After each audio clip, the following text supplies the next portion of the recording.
Every year, nearly 2 lakh people worldwide die because of one thing: a white powder. Something that was once called the world's safest medicine. Its name is heroin. In today's episode, we are going back nearly 6,000 years, starting from the Sumerian civilization through China's Opium Wars, a pharmaceutical lab in Germany, and finally arriving at today's opioid crisis in America. In this story, you will find war, politics, science, greed, and one of humanity's most terrifying mistakes.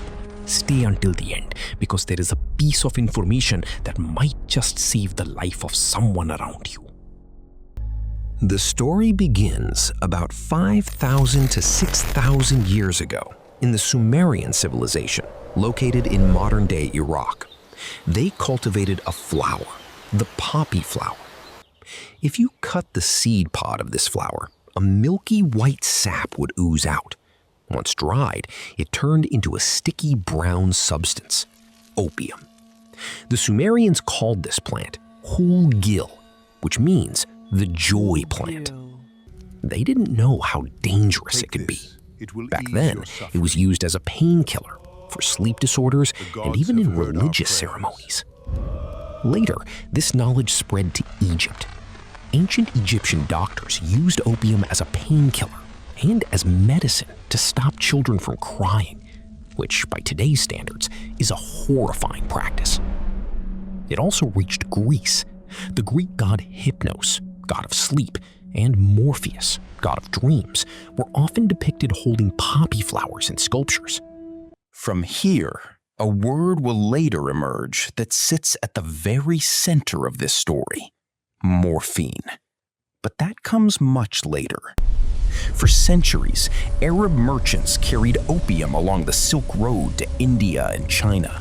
And this is where the seeds of one of history's most devastating chapters were planted. In the 18th century, the British East India Company ran into a problem.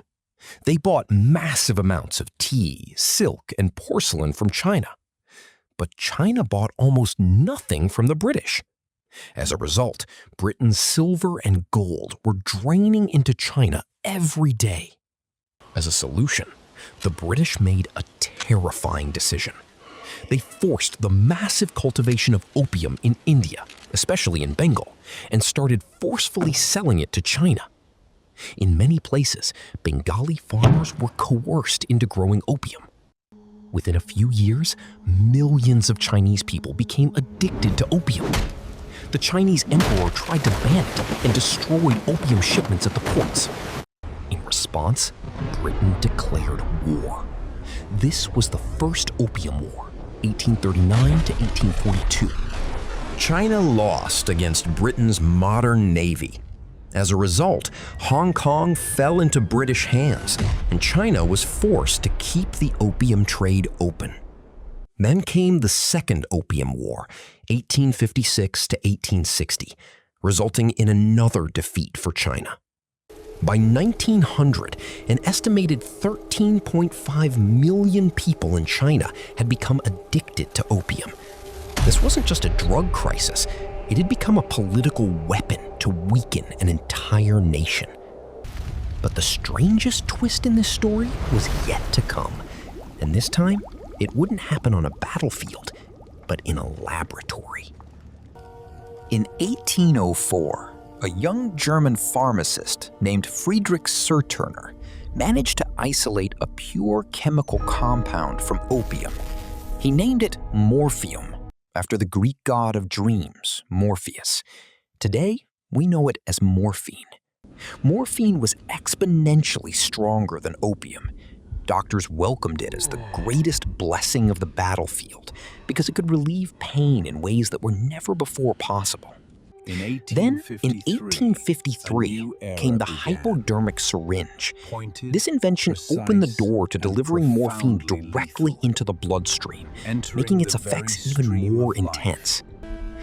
During the American Civil War, from 1861 to 1865, millions of wounded soldiers were given morphine to ease their pain. After the war ended, it was discovered that thousands of veterans had become terribly addicted to morphine. This problem was known at the time as soldier's disease, and it was exactly while searching for a solution to this problem that the very thing named at the start of this episode was born. In 1897, a chemist named Felix Hoffmann was working in the lab of the German company Bayer. His goal was to create a chemical that would relieve pain just like morphine, but without causing addiction. He chemically altered morphine through a process called acetylation. The result was a new compound, diacetylmorphine. In 1898, the Bayer company brought it to the market under a new name, heroin. It came from the German word heroisch, meaning heroic. This was because during initial testing, it made people feel incredibly strong and brave. But the most terrifying part is, Bayer marketed this as a non-addictive cough syrup. It was even sold for children's coughs and colds, just like regular medicine at the pharmacy, completely over the counter. The company claimed it could also be a treatment to cure morphine addiction, which was one of the most dangerous misconceptions in history. In reality, heroin reached the brain even faster than morphine and created a much more severe addiction. Within a decade, doctors and the general public began to realize that this wonder drug was actually a catastrophe. In 1914, the United States passed the Harrison Narcotics Tax Act, the first legal attempt to control heroin and other narcotics. By 1924, the production, sale, and even medical use of heroin were completely banned in America. But Prohibition didn't end the problem.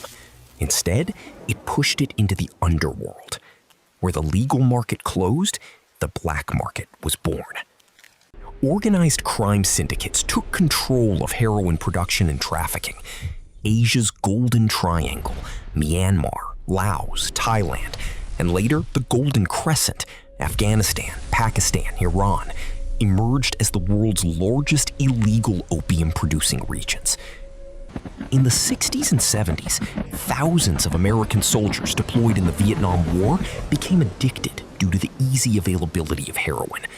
When they returned from the war, they brought this addiction with them, further fueling the heroin crisis in American cities. In 1971, then U.S. President Richard Nixon declared heroin and other narcotics public enemy number one and launched the famous War on Drugs, a war that continues today, but is yet to be fully successful. The story didn't end there. In the 1990s, the American pharmaceutical company Purdue Pharma introduced OxyContin, a prescription painkiller. The company claimed it was less addictive. In reality, this claim was deceptive. Millions of American patients who started taking this medication for ordinary pain became addicted to opioids. When prescriptions became hard to get, many turned to heroin as a cheaper and more accessible alternative. Then came fentanyl, a synthetic opioid up to 50 times stronger than heroin. It is often secretly mixed with heroin or other drugs, causing the overdose death rate to skyrocket even more horrifically. According to data from the American CDC, in just the past few years, over 80,000 people have died annually in the US from opioid-related overdoses. It is now one of the leading causes of death for Americans under the age of 50. And this isn't just an American problem. South Asia, Europe, Africa, in almost every region of the world today, opioid addiction is a severe health crisis. A story that started with a white flower, once called the joy plant, ultimately became one of the greatest health crises in human history. This history of heroin teaches us a crucial lesson.